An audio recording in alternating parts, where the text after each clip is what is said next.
Hahakot na ba ang SMB? May mga trade rumors pong nag-circulate sa social media at kayo nang bahalang humusga. Sa palagay ko din, tama ang mga sinasabi nila na kapag pumayag ang Ross, sila ang kawawa at malulugi dahil ang mga ipapalit may edad na at ang mga makukuha ng SMB, young legs pa at nagkaroon ng break sa Ross.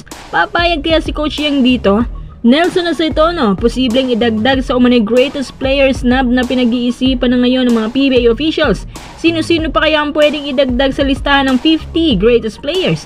Maaari nyo ba i-comment yan sa ibaba?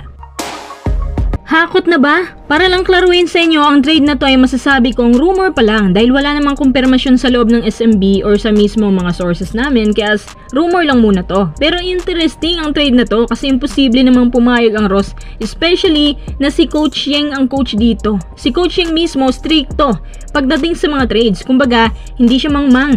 Alam niya kung lugi siya o hindi. Well, sa kasamang palad si Coach Yang, coach lang naman din at wala sa kanyang controls ang trades. However, si Coach Yang umano ay nabiyayaan ng 5-year contract extension para siya na yung mismo mag-manage ng lahat including trades. Ibig sabihin, dadaan muna ang lahat kay Coach Yang. So dito tayo sa trades. Sino-sino bang ibibigay umano ng SMB sa Ross? Si Muala Tautua, Rodney Brondial at Jericho Cruz. Si Tautua at si Cruz medyo okay lang naman. Pero medyo lang kasi kahit effective pa pero patapos na kasi sila. Kahit may mahabang experience na pero going out na sila. No comment sa kanilang stats pero kapag dumating ng kanilang time kasi nga may edad, magiging injury prone na yan at dyan na magsisisi ang Ross. Yun nga'y kung papayag talaga ang Ross kasi ang magiging kapalit daw nila si Felix Limeti, Kaylan Chongson at Keith Datu. Kahit si Limeti palang lugi na eh. Tsaka itong tatlong to, maganda ang kombinasyon nila sa Ross at hindi sila makakaabot sa semis ng 3 beses kung hindi sa tulong nila. Alam niyo itong SMB, fresh legs ang tinitingnan. Hindi nila iniisip na puro role players ang kukunin nila. At si Coach Yang lang ang may alam kung paano sila i-utilize. So kahit mapunta pa sa kanila to, kung hindi nila alam kung paano gamitin ang bawat isa sa kanila, wala ring chemistry na mangyayari. Kumbaga, isasalpak nilang tatlong to sa core ni Coach Leo, itong tatlong to ang magkakaamuyan lang habang iba nga. Ang ganda na nga ng nilalaro ng Ross ngayon, sisirain lang ng trade.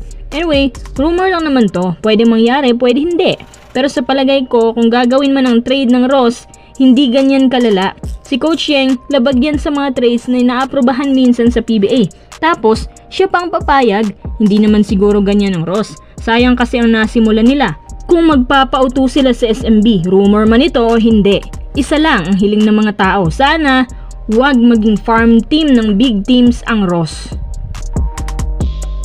50 greatest players sa PBA malapit nang i-anunsyo pero ito ay mahigpit pang pinag-uusapan ng mga PBA governors at ilan pang opisyal. Hindi ako sigurado pero magsasagawatan ng botohan ng mga officials at ilang mga players at ang mga players mismo na nasa 40 greatest players. Dahil 40 na sila so sa 50th anniversary magdadagdag na lang 10. Maganda to kasi marami-rami ang selection. Ayon sa mga reports, Nelson Aceitono, Junmar Fajardo raw ang sureball na mapapasama dahil sa highly demand na pinasasama ang kanilang pangalan. Meron pa tayong 8 spots. Sino-sino ang mga 8 players na to na dapat mapabilang? Ayon kay Kume, dapat balikan daw natin ang selection way back 70s para mas ma-deep dive daw natin ang mga players na ika nga'y inisnab. Kung meron man kayong naiisip na inisnab sa 40 greatest players, maaari nyo ba i-comment yan sa baba? Base sa PBA, ang criteria daw nila gaya pa rin ng dati. Yung at least may 4 na full seasons na nilaro sa liga, tapos yung nag-MVP, tapos may Roy, at member ng mythical selections or pwede din sa defensive teams. May major din daw dapat sa liga na may kontribusyon sa development ng basketball community. Aba, ibang klaseng criteria naman yan. Pero kung akong tatanungin nyo, ang 8 spots na ito, pwede din si Abby King, Jeff Carriazo, or Olsen Racela, diba? Sa naalala ko, may ilan dyan sa selection na naging controversial at bakit daw napasama, gaya ni Chito Loizaga na isang Ginebra player, si Kirby Raimundo, Mark Pingris at si Marlo Aquino. Sila daw dapat ay hindi napabilang pero dahil SMC players kaya pinagbigyan. Anyway, ang PBA ay open po sa inyong mga suggestions ng mga players na pwedeng isama sa greatest players sa kanilang 50th anniversary.